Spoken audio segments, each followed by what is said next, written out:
Hello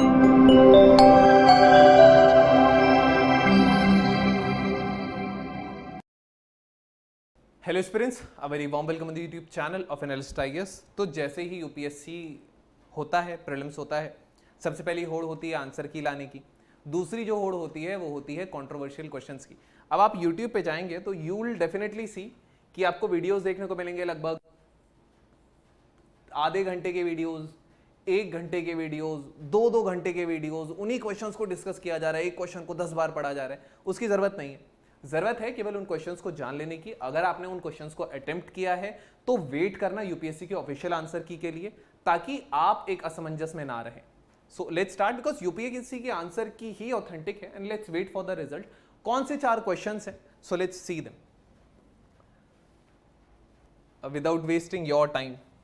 पहला question जो था, और वो क्यों है तो हम देख लेते हैं। अब यहां कुछ बच्चों को कंफ्यूजन आ रहा है। जैसे पहला क्वेश्चन है, ये क्वेश्चन नंबर 20 है, ये सेट ए है जो हम डिस्कस कर रहे हैं, ये सेट ए से क्वेश्चंस हैं। सो ये है कि पहला स्टेटमेंट कहता है कि the Indian flying fox is placed under the vermin category. Vermin category क्या होती है? कि जिसको आप मार सकते हो। अगर सरकार कह देती है कि हाँ ये ज्यादा है, फॉर एग्जाम्पल जो वाइल्ड बोर होता है, जब आपको याद होगा एक केस आया था जब एक एलिफेंट ने, बेसिकली केरला के साइड का ये था, जब एक एलिफेंट ने एक पाइनएप्पल खा लिया था जिसमें बॉम्ब था, तो वो बहुत सेंसेशनल था एनवायरमेंट, वो पूरे ऑल ओवर द इंटरनेट। लेकिन वहीं से जिक्र आता है वर्मिन स्पीशी का। बाकी आप वर्मिन स्पीशी एक ऐसी स्पीशी होती है जिसको आसानी से मारा जा सकता है। अब आते हैं, आसानी से नहीं मतलब रेगुलेट करके मारा जा सकता है। So the Indian flying fox is placed under the vermin category in the wildlife protection act 1972। The Indian flying fox feed on the blood of the other animal. देखने में ठीक लग रहा है, लेकिन यहां पे कंफ्यूजन उन बच्चों को ज्यादा हुआ है जिन्होंने इसके बारे में ज्यादा सोचा है। अब ज्यादा सोचना कहां होता है कि वाइल्ड लाइफ प्रोटेक्शन एक्ट 1972 के बारे में पूछ रहा है। अब पहले थे 6 शेड्यूल, जिसमें से एक आता था वर्मिन कैटेगरी के लिए। अब हैं कितने? 4 शेड्यूल, जिसमें जो 4th शेड्यूल है वो साइट्स के लिए आता है। अब यहां पे जो मेन कंफ्यूजन बच्चों को रहा वो रहा कि ये बात 1972 के एक्ट की कर रहा है, या फिर जो इसका अभी जो रिसेंट अमेंडमेंट आया है ये उस अमेंडमेंट को इंक्लूड कर रहा है। 2023 में जो अमेंडमेंट आया जिसमें इसको कन्वर्ट कर दिया गया था 6 से 4 शेड्यूल में, क्या ये इसकी बात कर रहा है या फिर ये 1972 की बात कर रहा है? तो ये जब एक खिचड़ी सी बन जाती है तो क्वेश्चन कंफ्यूज हो जाता है। तो अब जाहिर सी बात है कि अगर यूपीएससी पूछ रहा है तो वो अमेंडमेंट इंक्लूड करके ही पूछेगा आपसे, अमेंडमेंट तो उसी में ऐड हो जाएगा। सो यहां पर जो पहला है ये स्टेटमेंट ठीक है।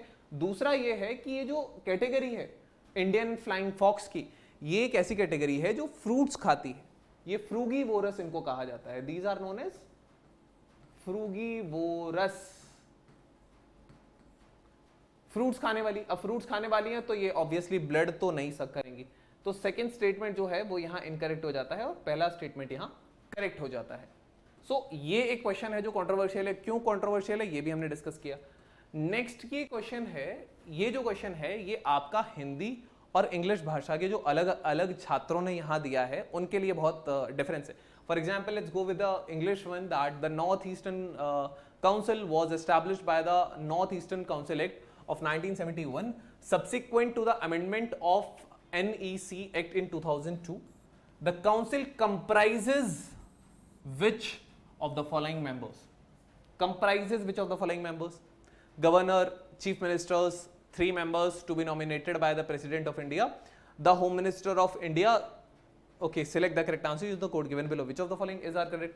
Maximum, when you will go to the answer key of the maximum coaching centers, they have marked D as your correct answer. But let's go to the Hindi translation. So Hindi कहता है कि पूर्वोत्तर परिषद की स्थापना पूर्वोत्तर परिषद अधिनियम 1971 द्वारा की गई। वर्ष 2002 में एनईसी अधिनियम में संशोधन किया गया के बाद परिषद में निम्नलिखित में से किन किन सदस्यों को शामिल किया गया।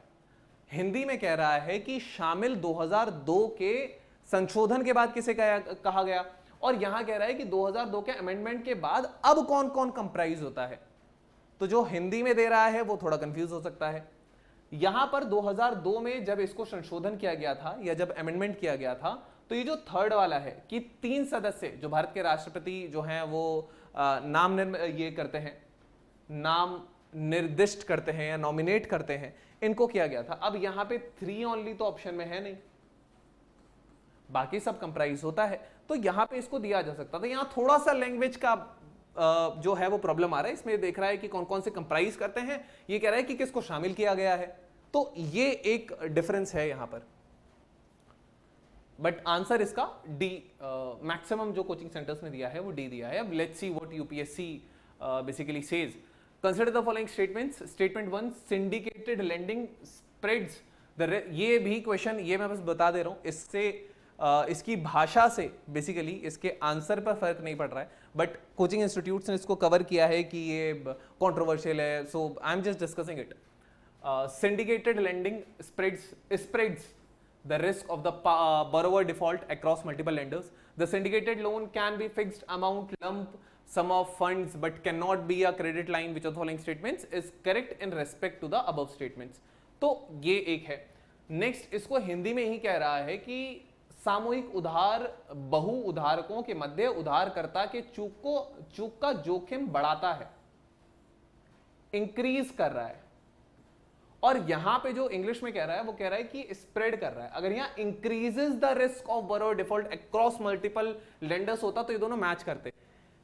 स्प्रेड करने में और जोखिम बढ़ाने में, एक होता है कि जोखिम हुआ और उसको हमने मनी लेंडर्स के बीच में स्प्रेड कर दिया, और एक होता है कि जोखिम बढ़ा मनी लेंडर्स के बीच में।